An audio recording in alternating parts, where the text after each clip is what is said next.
జై శ్రీమన్నారాయణ. అస్మద్గురుభ్యో నమ. తస్మై తుభ్యం భగవతే వాసుదేవాయ వేధసే ఆత్మద్యోతగుణచ్ఛన్న మహిమ్నే బ్రహ్మణే నమ.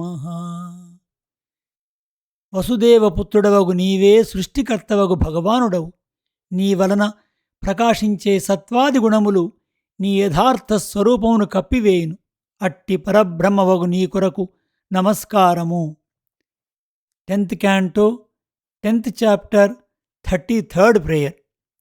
భగవద్బంధువులారా, శ్రీమద్భాగవత తత్వదీపిక పంచమ స్కంధములో 2వ పాడ్కాస్ట్లో స్వాగతం. ఇంతవరకు మనం ప్రియవ్రత చరిత్రలో భాగంగా ప్రియవ్రతుడికి బ్రహ్మదేవుడు నారదుడు కలిసి వచ్చి ఉపదేశం చేసినటువంటి ఉపదేశాన్ని, తర్వాత స్వయంభవ మనువు వనాలకు వెళ్ళిపోవటం, ఆ తర్వాత ప్రియవ్రతుడు తన భార్య పిల్లలతో రాజ్యాన్ని అనుభవిస్తూ ఉండడం వరకు మనం తెలుసుకున్నాం. తర్వాత భాగాన్ని అనుభవిద్దాం. ఇట్లు పరిపాలించుచు దివ్యప్రభావముచే అతి మానుషమగు ఒక చేష్టితము చేసెను. ఎవరు? ప్రియవ్రతుడు. సూర్యుడు మేరు పర్వతమునకు చుట్టూ తిరుగుచు ప్రకాశమునిచ్చుచుండెను. కాని ఆ మేరువునకు సూర్యుడు దక్షిణముగా తిరుగునప్పుడు ఉత్తర భాగమున చీకటి ఆవరించి ఉండును. ప్రియవ్రతునకు అట్లు సగము చీకటిగా ఉండుట ఇష్టము లేక సూర్యునితో సమానమగు వేగము గల సూర్యుని వలె ప్రకాశించుచున్న రథమునెక్కి సూర్యుడు ఉత్తరం వైపున ఉన్నప్పుడు దక్షిణ వైపున ఉన్నప్పుడు ఉత్తర వైపున రెండవ సూర్యుడా అనునట్లు భూమిని పరిక్రమించుచుండెను. ఆ ప్రియవ్రతుడు తన రథముతో భూమిపై సంచరించినప్పుడు చక్రపు తాకిడిచే భూమిపై ఏర్పడిన గోతులే 7 సముద్రములైనవి.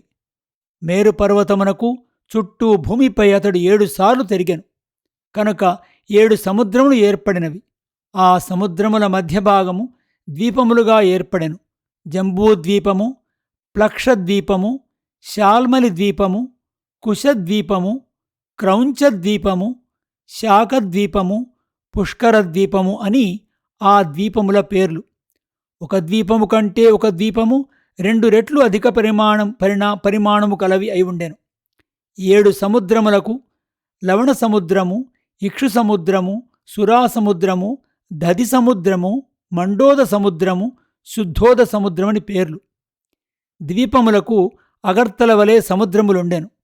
జంబూ మొదలగు ద్వీపములయందు తనతో సమానులకు కుమారులను అగ్నిధ్ర, ఇద్మజిహ్వ, యజ్ఞబాహు, హిరణ్యరేత, ఘృతవృష్ఠ, మేధాతిథి, వీతిహోత్రులు అనడి వారిని ప్రియవ్రతుడు పరిపాలకుడుగా నియమించెను. తన కుమార్తెయగు ఊర్జస్వతిని శుక్రాచార్యునకు వసంగెను. ఆమెయందే శుక్రునకు దేవయాని అనడి కన్యక పుట్టెను. భగవానుని పాదములను ఆశ్రయించి ఆ పాద పరాగముచే ఇంద్రియములను జయించిన వారల యొక్క వ్యాపారములు ఈ విధంగా ఉండును. విచిత్రములు, అవి ఊహించుటకు అందనివి. 3 లోకములను తన పాదములతో కొలిచిన మహాపురుషుని ఆశ్రయించిన వారికి అసాధారణమైన శక్తులు కలుగుటలో ఆశ్చర్యమేమున్నది? భగవన్నామమును ఒక్కసారైనను మనసున స్మరించిన వారలకు మనసునకు వాక్కుకు గోచరముగాని ప్రభావము కలుగును. వారు అసన్మార్గమును ఆశ్రయింపరు. వారు చివరకు బంధమును వీడి ముక్తిని పొందుదురు. ఇట్టి దివ్యశక్తి గల ప్రియవ్రతుడు అపరిమిత బలపరాక్రమములు గలవాడై మహర్షియగు నారదుని చరణసేవచే లభించిన జ్ఞానము గలవాడయ్యి ప్రకృతి మార్గమునందు సంబంధము గలవాడే ఉండుట చేత అనుభవించిన భోగములచే తృప్తినందని వాడాయను. అతడు భోగములను నరకమువలే భావించుచు మనసును నిర్వేదము కలవాడయను.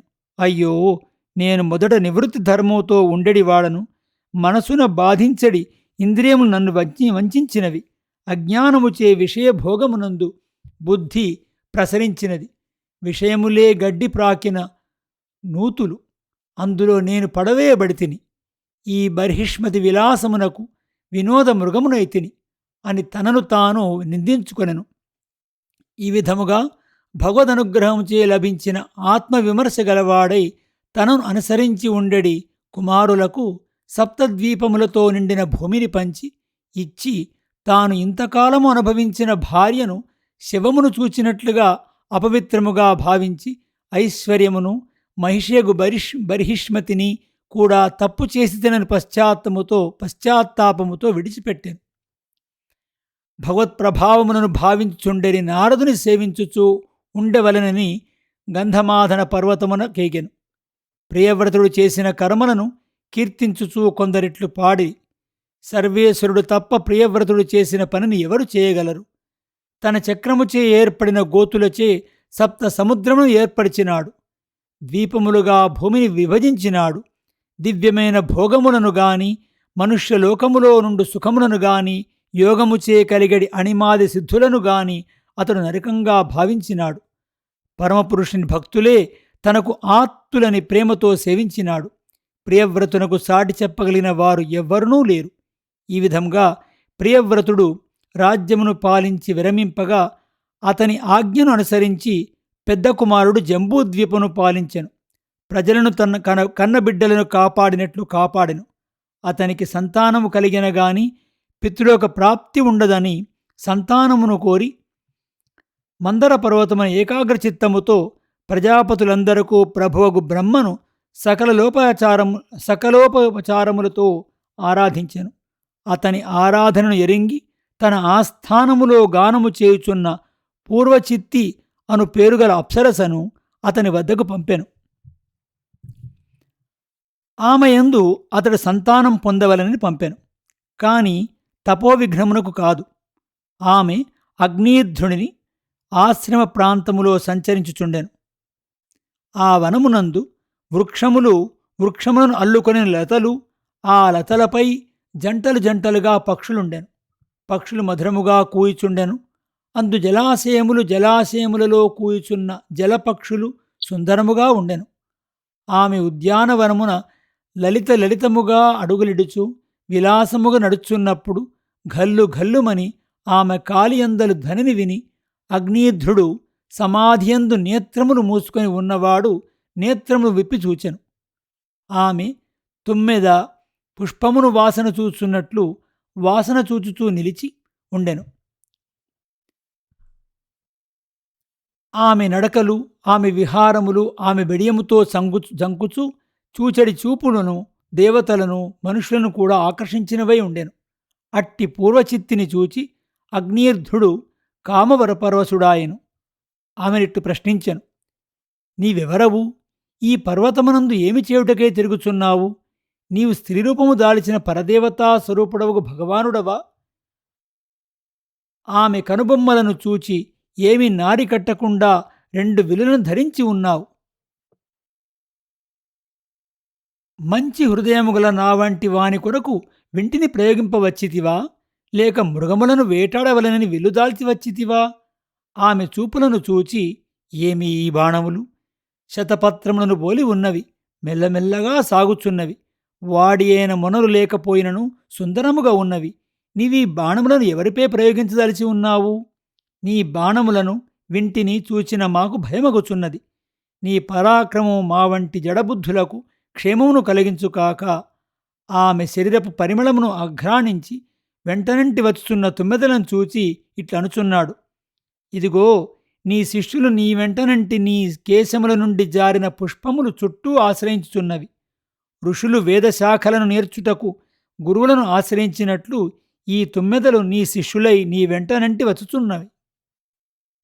నూపురములందున్న మణుల ధ్వనిని విని నీ పాదములకు అలంకరించుకొనిన ఈ నూపురములను పంజరములుగా చేసుకొని యజుర్వేదమును ప్రవర్తింపజేసిన ఋషులగు తిత్తిరులు అను మహాపురుషులు పల్కు వేదవాక్కును మేము వినుచున్నాము. ఇది సత్యము. ఆ శబ్దము వర్ణధ్వని రూపముగా అభివ్యక్తమై ఉన్నది. నీ నితంబ కాంతి కదంబ పుష్పవర్ణము గల పరిధాన వస్త్రముగా కనపడుచున్నది. గుండ్రముగా తిప్పుచున్న కొరివి నుండి పసుపచ్చని వలయాకారము కాంతి ఏర్పడినట్లు నీ నితంబకాంతియే వస్త్రముగా నీ మధ్య భాగమును ఆవరించి ఉన్నది. వల్కలములు నీ సుందరములగు వక్షోజములను శృంగములయందు ధరింపబడి అనిర్వచనీయ సౌందర్యమును ప్రకాశింపచేయుచున్నవి. కాని అది ఎట్టిదియో నిశ్చయింపజాలకున్నాను. నీ మధ్యకాయము చాలా కృషించి ఉన్నది. పైభాగమున శృంగములు ఎట్లు నిలుచున్నవో నాకు గోచరము కాలేదు. నా చూపు వానిని ఆశ్రయించినది. ఎర్రని కుంకుమ పంకము పరిమళము కలదై నీ శృంగములయందు అలది ఉన్నది. ఆ పరిమళముచే నా ఆశ్రమమునంతయు పరిమళింపజేయుచున్నావు. ఓ మిత్రమా, నీ ఉండడి లోకమును నాకు చూపింపుము. లోకములో ఉన్నవారు మా వంటివారు మనస్సును క్షుభపెట్టినట్లు ఆ పూర్వావయములను వక్షస్థలమున ధరింతురా. ఆ అవయవములు నన్ను పైకి ఎత్తుచున్నట్లున్నవి. చాలా ఆశ్చర్యముగానున్నది. సరసమగు రుచిగల అమృతం వలె మధురమగు రసము మధురమగు నీ వాక్కులలో ప్రవహించుచున్నది. ఇట్లు ఆమె రూపమును చూచి వాటిని అన్నింటినీ చిత్రముగా ఉత్ప్రేక్షించుటూ అగ్నిధ్రుడు వర్షించుచుండెను. అగ్నిధ్రుడు అంటే ప్రియవ్రతుని యొక్క కొడుకు, జంబూద్వీపాన్ని పరిపాలిస్తున్నటువంటి రాజు అన్నమాట. అంతేకాదు, మీ లోకములో మీరే విధంగా ఆహారము స్వీకరింతురు? మీరు ఆహారము లేకనే జీవించున్నట్లు కనపడుచున్నది. మీరు భుజించిన ఆహారము వాసన వింతగా ప్రసరించుచున్నది. నీవు విష్ణువు యొక్క అంశమై ఉందువు. విష్ణువు ఆహారము స్వీకరింపడు కనుక నీవు కూడా ఆహారము తీసుకునవని ఊహించున్నాను. నీ చెవులు మకరాకారముగా ఉన్నవి. మకరాకారములగు కుండలములు ధరించి ఉన్నవి. మీ ముఖమునందు 2 చెంచలములగు చేపలు విహరించున్నవి. అందుచే ముఖము సరస్సు వలె ఉన్నది. అందు తెల్లని హంసలు మొదలగు పక్షుల వలె నీ దంతములు ప్రకాశించుచున్నవి. సరస్సులో పూలపై తుమ్మెదలు చేరినట్లు నీ ముఖముపై భాగమున తుమ్మెదల వంటి కేశపాశములు వ్యాపించి ఉన్నవి. నీవు చేతిలో బంతిని పట్టుకొని ఆడుచున్నావు. ఆ బంతి ఇటునటు తిరుగుచుండా నీ చూపులు కదలుచున్నవి. నీ కేశపాశములు వీడిపోయి చెదిరి ఉన్నవి. బంధించుకొనునవా? ధూర్తుడగు ఈ వాయువు నీ మొలనున్న బట్టను తొలగించున్నాడు. వాడు చాలా లంపటుని వలె ఉన్నాడు. నీవా వస్త్రమును గుర్తింపలేదేమీ? ఆమె యొక్క అప్సరసయని అగ్నేయుడు గుర్తింపక తపోధనునిగా భావించి మాట్లాడుచున్నాడు. ఓ తపోధనా, నీ రూపము తపస్సు చేసుకుని వారలకు విఘ్నకరము. ఇట్టి రూపము ఎట్టి తపస్సు చేయుటచే నీకు లభించినది? నాతో కూడా నీవిచ్చటనే ఉండి తపస్సు చేయము. జగత్తును సృష్టించిన ఓ బ్రహ్మమిత్రమా, నిన్ను నాకు అనుగ్రహింపడా? దైవవశముచే బ్రహ్మ నిన్ను నాకు ఒసంగినాడు. నిన్ను నేను వదలలేను. నీయందు నా మనసు చూపు కూడా లగ్నమైంది. నీ వీడి వచ్చుట లేదు. ఓ చారు శృంగి, నీ ఎడలనే లగ్నమైన మనసు గల నన్ను నీ వెంట తీసుకుని వెళ్ళుట తగును. ఇంతకాలము నాతో అరణ్యములో వసించున్న ఈ జంతుజాలము నీకు ప్రదక్షిణముగా వెడలిపోవుగాక. రాత్రులు మంగళకరములై సాగుగాక అన్నారు. తర్వాత విషయంలో ఏం జరిగిందో మరొక భాగంలో మనం తెలుసుకుందాం. జై శ్రీమన్నారాయణ. అస్మద్గురుభ్యో నమః.